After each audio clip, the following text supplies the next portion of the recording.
Hi, welcome to Rewind the Timeline podcast brought to you by thetimelinemachine.com. I am your host, the Timeline King.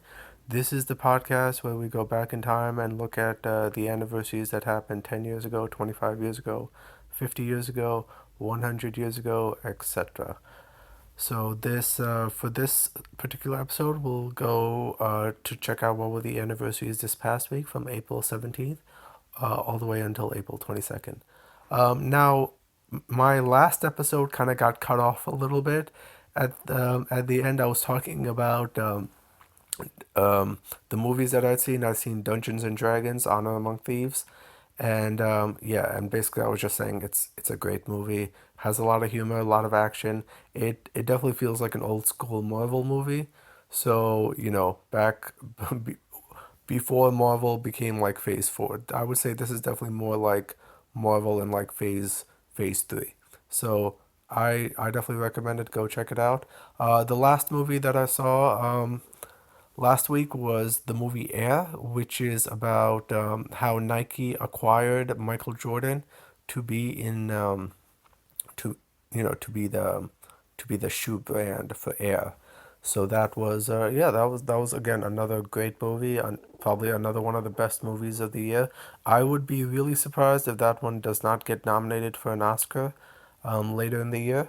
So Michael Jordan is not in the movie that much, so you don't even see his face. It's really more about the person at Nike, played by Matt Damon, who did his best to to get Michael Jordan to be their spokesman. So yeah, that's the movie those are my movie recommendations. Now let us begin for this week. The first anniversary we have is April 17th. This is 50 years ago, April 17th, 1973. We have the 50th anniversary of the Marvel Comics character Blade.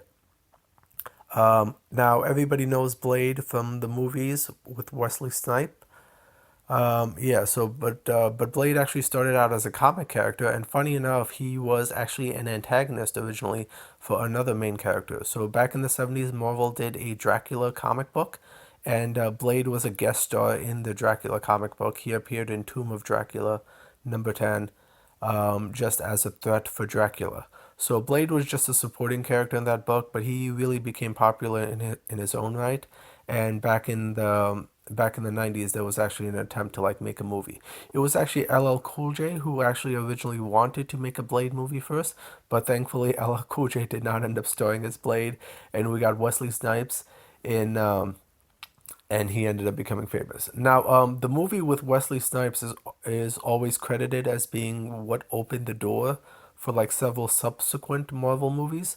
So it is only because like Blade was such a hit, the Wesley Snipes Blade, that we got all these other Marvel movies and we got the Marvel Cinematic Universe that we have now. So I think Blade is really a testament to like how popular like this guest star was, that he ended up being the first Marvel movie character who was just a huge success. We've had other Marvel movies before. There's been Howard the Duck, Swamp Thing, but like Blade with Wesley Snipes was the first major success for Marvel.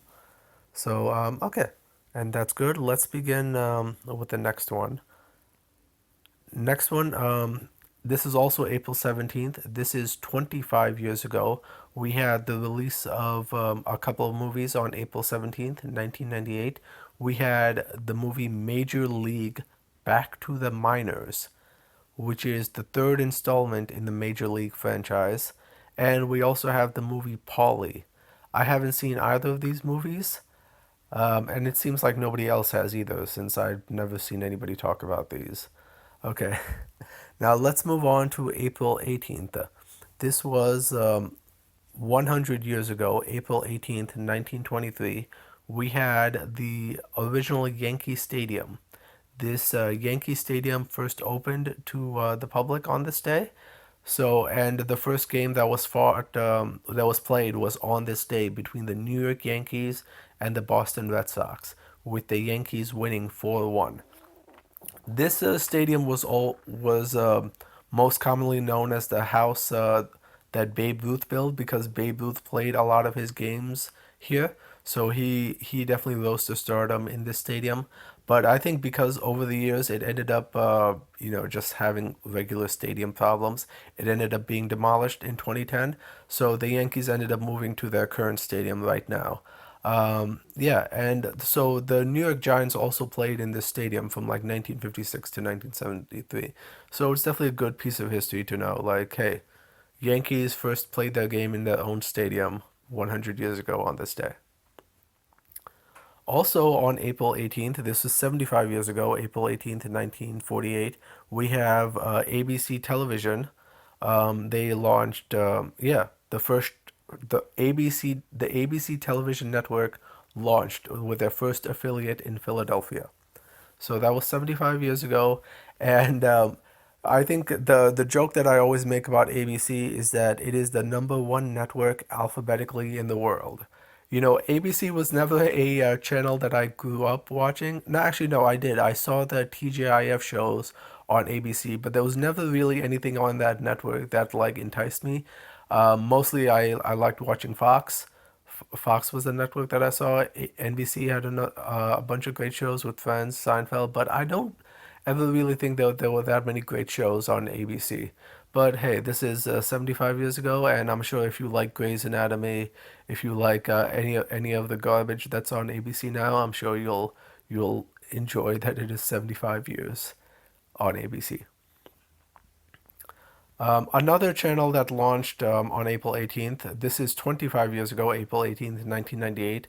This is the Toon Disney channel.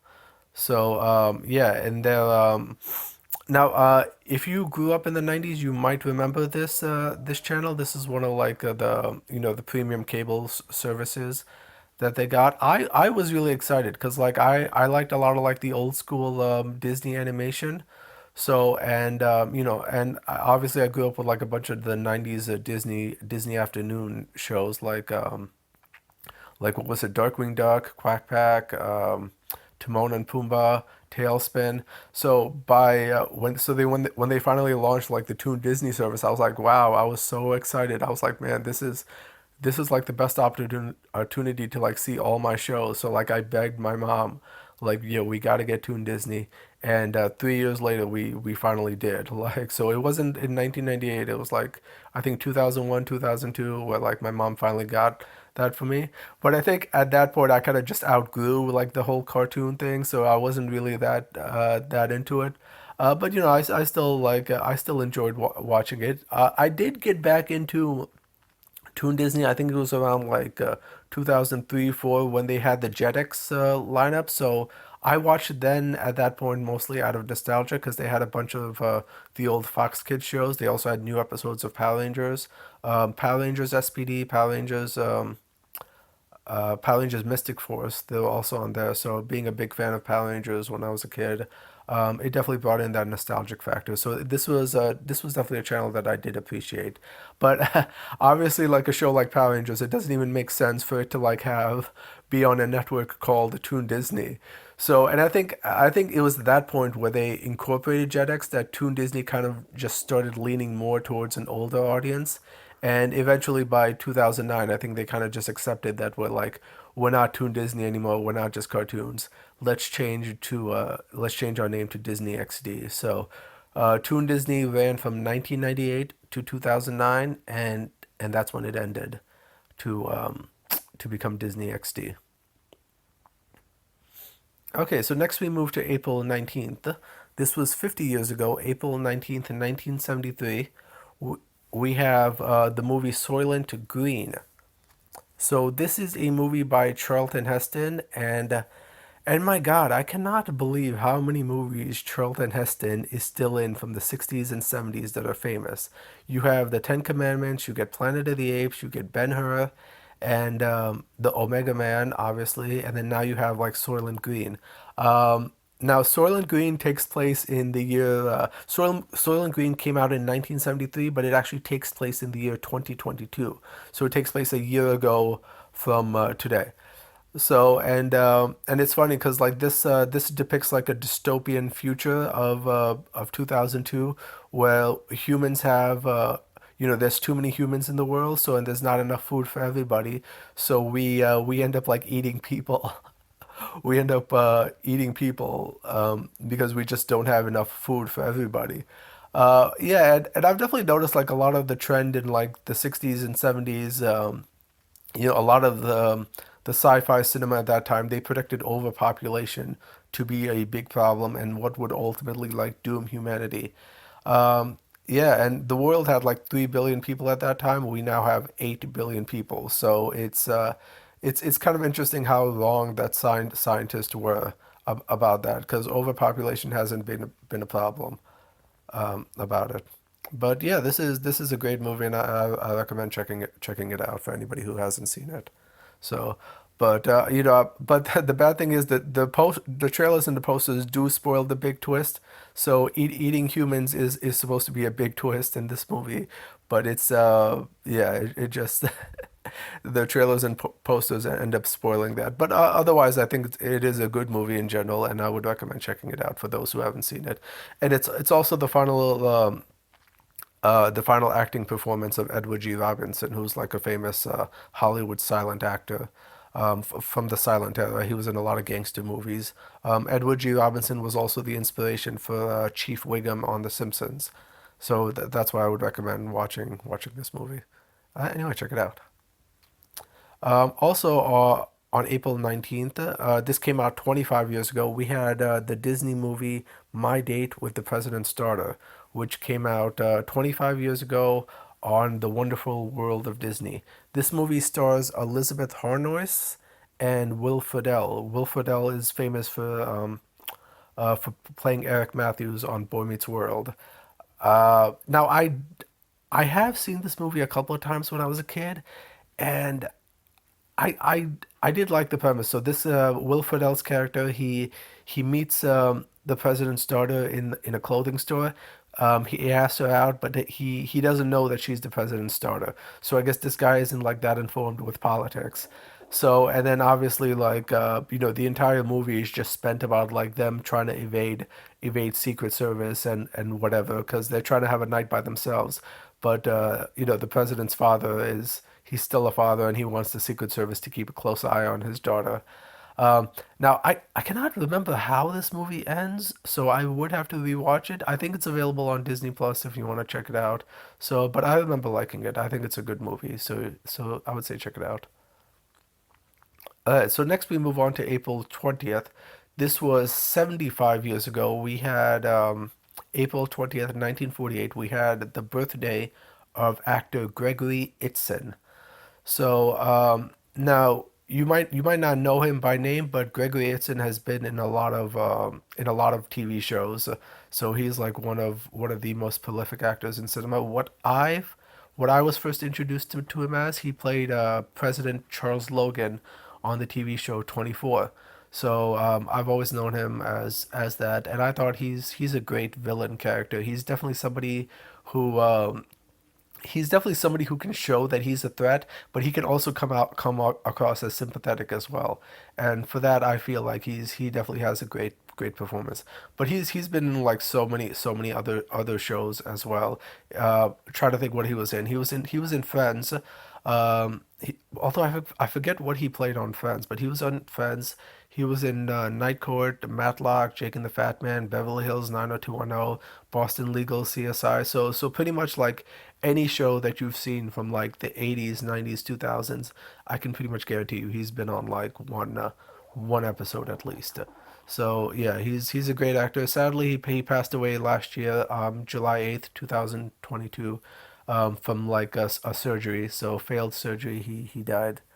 So, but yeah, I mean, he lived a good life. I think he's done a lot of great work, and I'll always still remember him for being Charles Logan on 24. So yeah, great actor, and he'll always be remembered. All right, so let's move on. That now we have April 21st. So 50 years ago, April 21st, 1973, we have the death of Merian C. Cooper.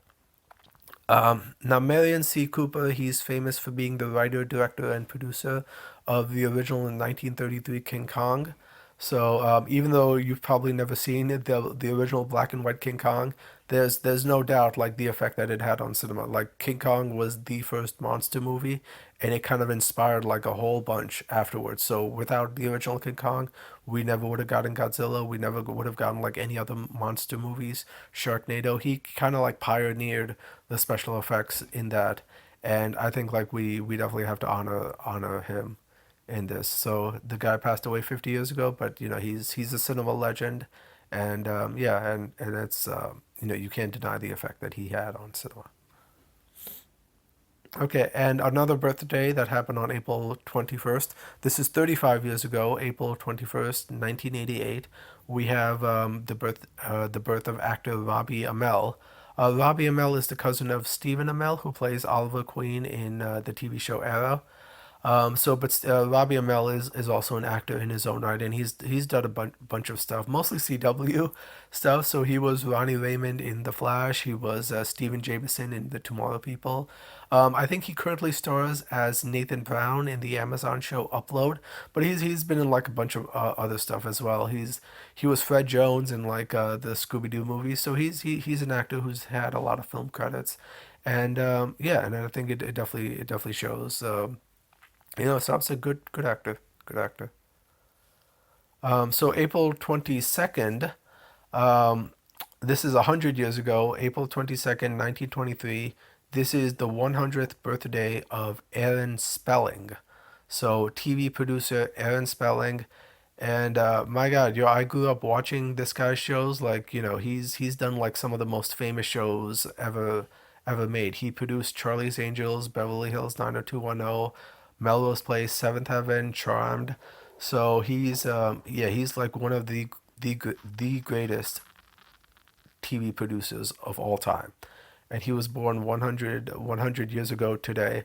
Yeah, and I definitely got to say the guy passed away on June 23rd, 2006. So the last TV show that he made was Seventh Heaven. Seventh Heaven lasted like a year until a year after his death. So but yeah, I mean the Spelling television brand kind of like ended with him. But yeah, I mean he's definitely famous. He has like a brilliant yeah, the way he's able to create like shows is brilliant. So, and the fact that a lot of them are like still remembered to this day, it definitely is definitely a testament to his talent and his creative vision in that. So, and the way that he supports his actors, I don't think any of the actors on these shows have had a bad thing to say about him. Um, yeah, I remember like when I posted this on the Instagram page, Aaron Spelling's daughter, Tori Spelling, who's an actress as well, she liked and shared the post, and I was like, wow, this is like the biggest endorsement of the page, the Timeline Machine that I've ever had a celebrity given. The previous one was Elle Fanning, who kind of liked one of my posts in 2019, but Tori Spelling went ahead and shared it, and I was like, wow, I could not even be more impressed. And this was also the same day that I reached 100 followers on Instagram. So like, yeah, definitely a great day, and yeah, Aaron Spelling is definitely sorely missed. We kind of need more great shows such as this, the ones that he made. And also on April 22nd, this was 35 years ago, we had the release of a couple of movies. We had Return of the Killer Tomatoes, so which I think is a horror movie franchise. I'm not exactly sure. Haven't seen the movie to be honest, but it is. And then we also had the film Casual Sex with Leah Thompson. So another movie I haven't seen, so I can't really comment that much on it. But yeah, those are pretty much like all the anniversaries that have happened so far from April 17th to April 22nd. Also, should mention that April 22nd is also Earth Day, so be sure to recycle. Be sure to be environmentally friendly that day. And April 22nd is also the sixth anniversary of the Timeline Machine website. So happy 6 year anniversary to us. I made a second post on the website. We finally finished the Just Imagine Stan Lee's DC Universe chronology. So the last book is finally finished, And yeah, and I can announce my next project. I'm going to be looking through all the Batman one shots. So each week I will be posting something. So hopefully we can get that done as soon as possible. But I'm surprised at how many Batman books there are. Batman is such a prolific character. A lot of writers and artists want to make their own stories. So it's there's definitely a lot of ground to cover, but it'll give me a lot of ground to cover.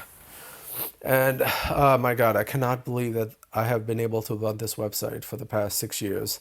There have definitely been a lot of stumbles and falls along the way, but I think I'm definitely proud of myself. Like regardless of how hard it got, regardless of how many setbacks there have been, I've still managed to keep it up, and for that I'm proud of myself. I've been able to do this, and I think it's it is good advice to everybody. If you want to do something, just just do it. I think there's no time like the present. You have to push yourself, even if you can only take small steps toward your goals. You have to figure out a way to do it. So and I'm definitely glad that I was able to do it. So I still got a couple of minutes. I can tell you about a couple of movies that I saw earlier this week. There's probably going to be spoilers, so just if you want to turn it off, now's the time. I saw the film Sisu on Monday. It was part of like an advanced screening. Regal Theaters did their mystery movies, a special mystery movie screening, and I got to see the movie Sisu. Oh, I definitely recommend this one. This is a great movie. Yeah, a lot of the action is pretty good.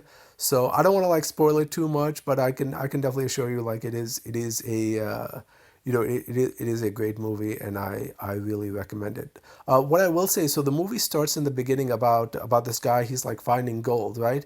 And then so the Nazis, the movie set in the 1940s. The Nazis wanted to steal the gold from him. So and the movie is a lot of back and forth with them like fighting and stuff.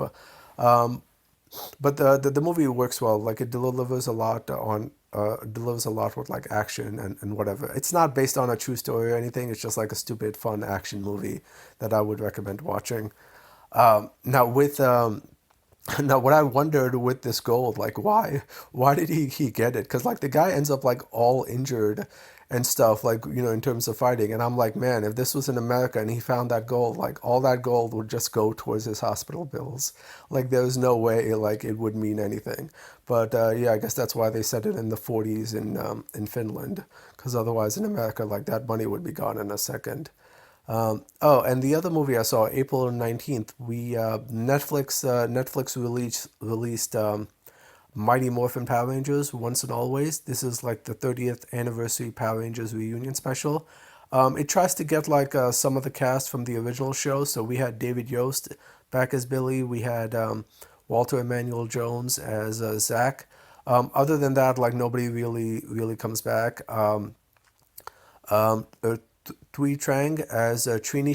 She died back in like 2001 in a car accident, so she obviously couldn't return. Um, Jason David Frank, who plays Tommy, he died last year, November 2022. But I think this special was filmed before that. But I think the guy was like going through some depression issues, so like he wasn't willing to come back. And then we also had like Austin St. John. He's been in a bunch of like legal problems because of tax evasion, so he's not allowed to leave the country to film the special in New Zealand. And then Amy Jo Johnson is the last one. She played the Pink Ranger, Kimberly, and she didn't want to come back because I guess they didn't offer her enough money. So it is what it is. So we only got two of the original six actors back. We have a couple of other ones from later seasons. So we have Catherine Sutherland, who plays Cat Hillard. She was the second Pink Ranger, so she comes back for that. And then Steve Cardenas, who plays Rocky DeSantos, he was the second Red Ranger, so they come back. And then Trini's daughter, Ming Ming Quan, she is what subs in as like for Trini's counterpart. So about this movie, I would say like yeah, I would say I'm not really a fan of it. It's yeah, it wasn't that good. Like very story wise, it was kind of very weak. And the special effects, like, oh my god, it was just so terrible. Like, the good thing about the original Power Rangers, they use like suits so it looked more realistic, but here they try to go for like CGI, and the CGI just looks atrocious. So yeah, so this special is just, it just tries to be too campy.